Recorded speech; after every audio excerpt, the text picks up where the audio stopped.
class could also be called Raising Successful Kids because taking responsibility is also one very big piece of setting your kids up for success in life.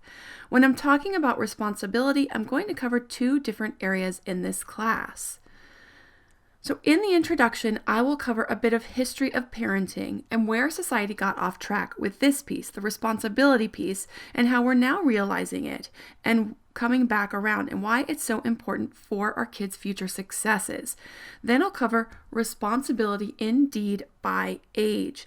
Responsibility in deed is being responsible for oneself, daily routines, personal hygiene, homework, and learning life skills and household chores, like dishes, laundry, cooking, etc. At what ages should your child acquire certain skills, and at what ages should they be fully responsible for those tasks or skills? And how and when do you transition from teaching and coaching and supporting to full responsibility? Then I'll cover responsibility in action. I'll drill down more into what that means and looks like exactly by age with examples. Responsibility in action means to take responsibility for their emotions, their reactions, and therefore their choices and outcomes of those choices. The first part, responsibility in deed, is the easier part. It's the second part, responsibility in action, that can be difficult. I'm also going to cover some information for parents in being good role models in this capacity. Now, for some, this may take a little soul searching and some self-honesty, but it is important to understand our own limitations and how we could pass those on to our kids if we don't learn to face ourselves first, and then some ways to work on that if you would like to improve it. Then I'll cover helping our kids learn responsibility in action by age and what that looks like. So first, I'm going to cover a couple of stories that illustrate parents who have not made teaching responsibility a priority. So I remember one spring day a few years ago, my neighbor was helping me set my schedule on my sprinkler system when her 16-year-old walked all the way over from next door. Not all the way over. Their house is kind of behind ours on a cul-de-sac, so it's a little bit of a trek. But he came all the way over to tell her that he was hungry. And the time it took him to do that, he could have made himself a sandwich. Now, I wanted to ask him if his fingers were broken, but it wasn't my place. But she said, "Okay, I'll be right there to make you a sandwich." Now, another mom I saw as a therapy patient of mine was complaining about her college boys who couldn't even manage to get their own laundry into the hamper, how they would just drop it on their bedroom floor, and how she was always complaining that she had to pick it up. When I told her she could set the boundary that if it's not in the hamper, it doesn't get washed. Never mind that I also told her that I thought that these young men needed to take full responsibility for washing their own clothes at this point. She looked at me floored and said, "I can do that?" Then the truth came out, that she liked doing their laundry because it made her feel needed. And I let her know that as long as she keeps doing it, what incentive do they possibly have to get it into the hamper? They know she'll keep picking it up, and they know she'll keep doing it. Now here's the thing. Our job as parents is to prepare our kids for the real world. And there has been a pretty big trend in the previous generation or two of pampering our kids to the point where they leave home lacking in a lot of life skills. They can't cook, do laundry, balance a checkbook, balance a budget, and many other basic life skills. Many have no resilience, coping, and don't know how to get out there and grab life by the horns, how to search for a job, how to be mature and adult in an interview, and not to come across as entitled. I have heard corporate CEOs and human resource managers and college professors complaining about just this, about the job pool among fresh college graduates, among college graduates who don't come to their college professors asking for help and expecting help at the very end of the semester, that they're entitled and whiny, and for CEOs, that they can't find very many qualified candidates in the bunch who are willing to buckle down, who have the life skills and problem solving, and put in the work required to be a good team player and grow with the company. I'm going to go over a quick history of parenting just to understand where we came from and where we are today, before I get into all the ways of working on teaching your kids responsibility in deed and in action to help them be ready for life. This is the history of parenting in the U.S., as this is the culture I know and have studied, but I'm sure pieces of this have been similar in other Western cultures and has probably even propagated and seeped into and influenced parenting in non-Western cultures. as well in some ways. So if you're outside of the US, you can see how well this fits the development of parenting and family relationships in your culture. And I'd love to hear some feedback and input and comparisons of other or differences from anyone outside of the US. In the 1800s, an interest and study of child development and parenting did not start until around the late 1800s. But rather than go back this far, I'll start with the evolution of parenting from the late 1920s. In 1928, a book came out that became very popular called Psychological Care of the Infant and Child by John Watson. He proclaimed that children should be viewed as objects to be strictly shaped, molded, and controlled so that they can become efficient tools for society. He strongly encouraged parents to keep children under tight controls and teach a strong work ethic. Parents were advised to give instant discipline, require chores, use threats and aggression, as well as withhold affection to obtain and maintain strict obedience. Any emotions, positive or negative, were considered threats to maintaining proper obedience. Yikes. Now we move into the late 40s and early 50s, when a very popular book, Baby and Child Care, came out by Dr. Benjamin Spock, who began to really shift the paradigm. What's interesting is that it took a while for this shift to happen because in the 1950s, the very authoritarian parenting style, where children were to be seen and not heard, do as I say and don't ask any questions, was still very much the norm. There was no room for questioning and definitely not for argument. Corporal punishment, spanking, hitting, especially with things like paddles or belts, was commonplace, or washing mouths out with soap were all common parenting practices to keep kids in line through fear. So the shift that Dr. Spock proposed really did not start to take hold until the 60s. And I talk about parenting styles in the Intro to Discipline class, so if you want to know more about the different styles and the common outcomes, you can see that class, and you can find a link just to the right of this video. Now, I actually remember this book in my parents' house when I was around 6 or 7, so I think my mom had it for me and then also used it for my younger siblings. In the 1960s and 70s, when Dr. Spock's contributions began to take hold and then show full effect, Dr. Spock encouraged parents to trust their own parenting instincts rather than work against them, to comfort and console a crying and hurt child. Acknowledging and meeting the child's needs was seen as crucial for the child's well-being and healthy future development. He also urged parents to try and see the world from the child's perspective in order to better understand their behavior, needs, and personality.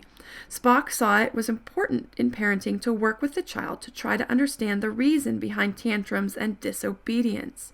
He also felt discipline was important and had a role. The role was to help shape the child into doing and becoming what he or she is actually capable of doing at a particular age and stage of his or her development.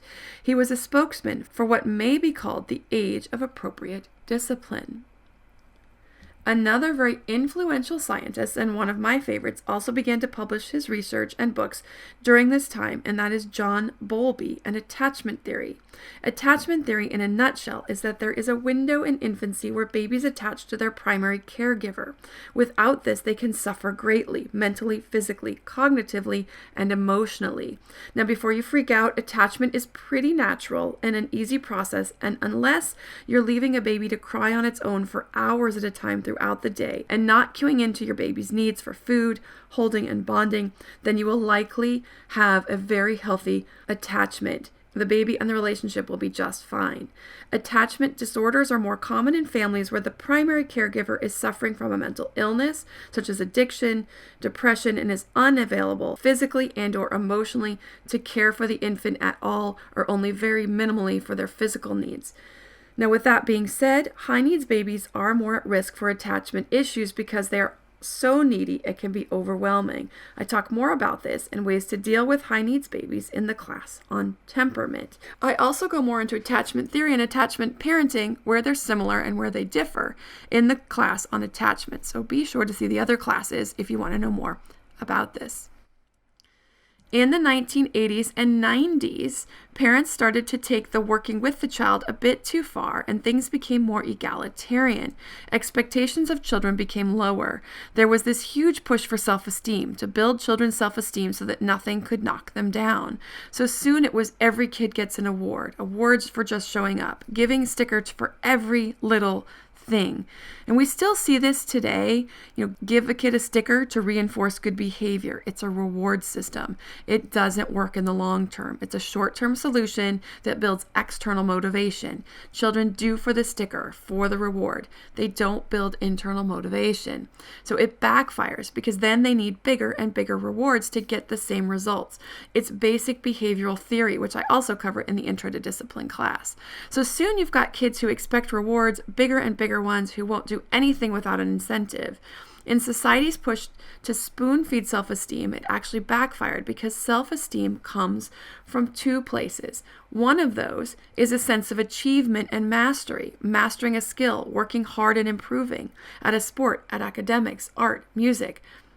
It doesn't mean being the best, but it does mean seeing improvement with hard work. The self-esteem comes from seeing one's own improvement, not from a sticker.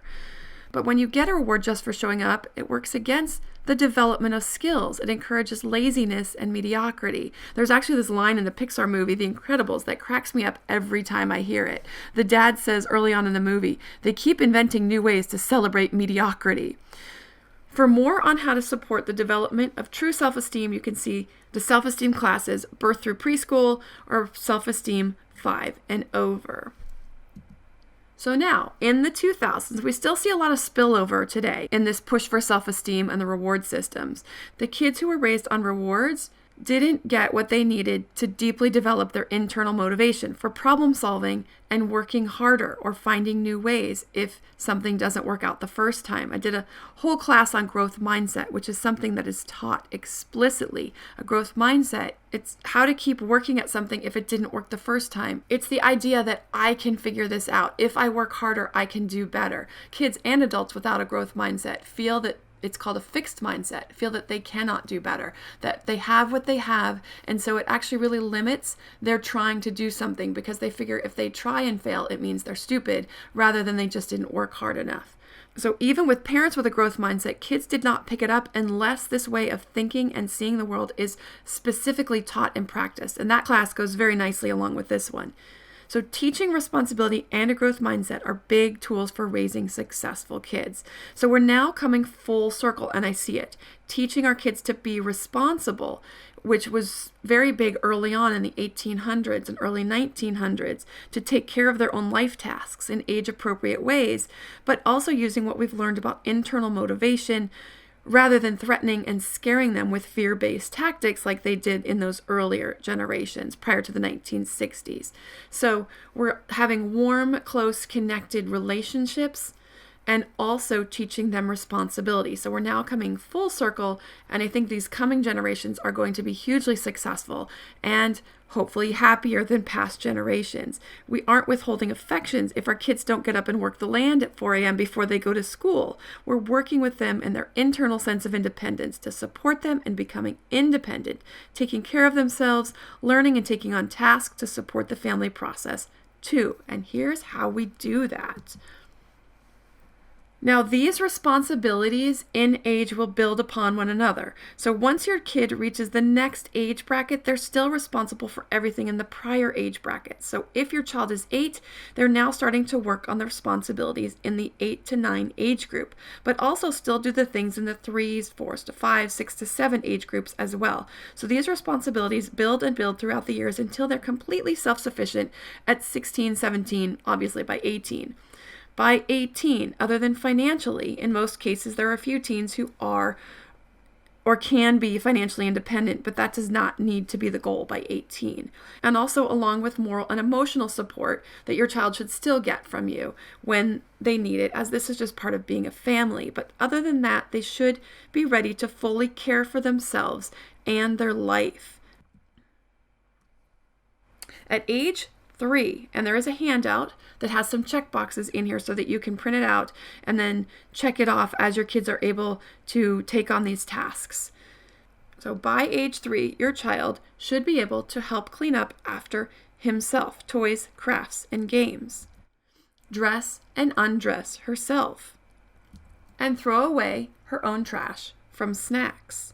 If you'd like to see the rest of the deeds by age, from 4 all the way up through the teenage years, to have your kids be ready to be responsible for themselves, as well as the deeds in action, you can see this class on the website yourvillageonline.com or click one of the links below. Thanks so much for watching.